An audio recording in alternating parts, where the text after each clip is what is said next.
Hey guys, in today's video, we're unveiling the hidden tactics that banks use to wield influence over the global economy and zero in on profitable sectors.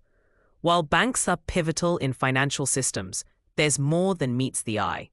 From tracking booming markets to predicting trends before anyone else, banks have strategies that shape industries and impact our daily lives. Stay tuned as we break it all down. Banks don't just wait for opportunities, they create them. By analyzing data from markets, consumer behavior, and global trends, they can anticipate which industries are on the rise. This allows them to move quickly, allocate capital, and even influence policy or regulations in ways that favor their chosen sectors. Essentially, banks act like financial architects, shaping the economy to maximize returns while staying one step ahead of competitors. Next, banks leverage credit allocation. They decide which businesses or sectors get easier access to loans and financing.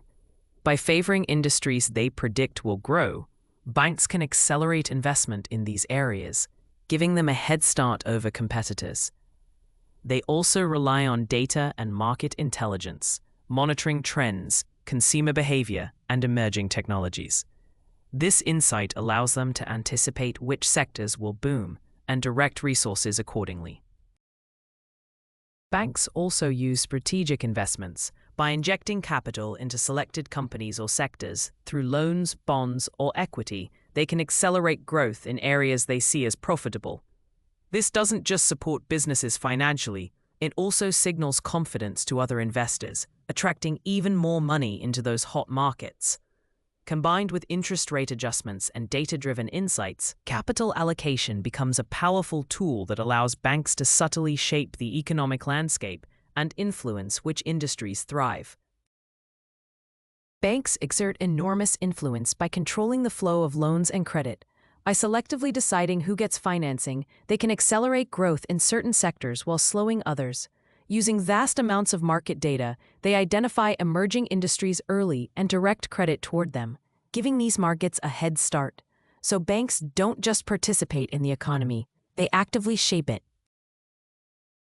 This insider knowledge doesn't just give banks an edge, it lets them shape the narrative around emerging markets. Early investments can attract other financiers and create momentum, making these sectors appear more promising than they might have seemed initially. By combining data analysis, strategic lending, and early-stage investments, banks effectively position themselves at the forefront of economic growth, influencing which industries gain traction and which lag behind. Banks also play a significant role in mergers and acquisitions, often advising and financing deals that lead to the formation of industry giants. These moves can reshape entire sectors, consolidating power and driving profitability.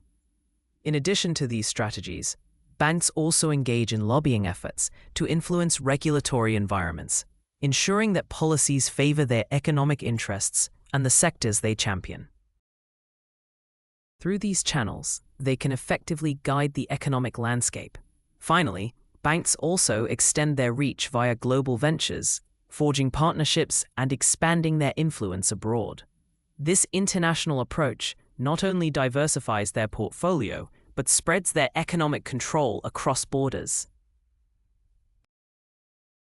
In addition to banks, payment giants like MasterCard and Visa wield significant influence over the economy. By controlling payment networks and transaction data, they can track consumer behavior in real time, identify spending trends, and even predict which sectors are gaining momentum. Their platforms also shape where money flows. Partnerships, merchant incentives, and payment solutions can anchor. In conclusion, through a combination of interest rate manipulation, capital allocation, strategic insights, and global influence, banks orchestrate a powerful role in controlling the economy, steering it toward the sectors where they foresee the most lucrative returns. Stay tuned as we delve deeper into each strategy in our upcoming episodes.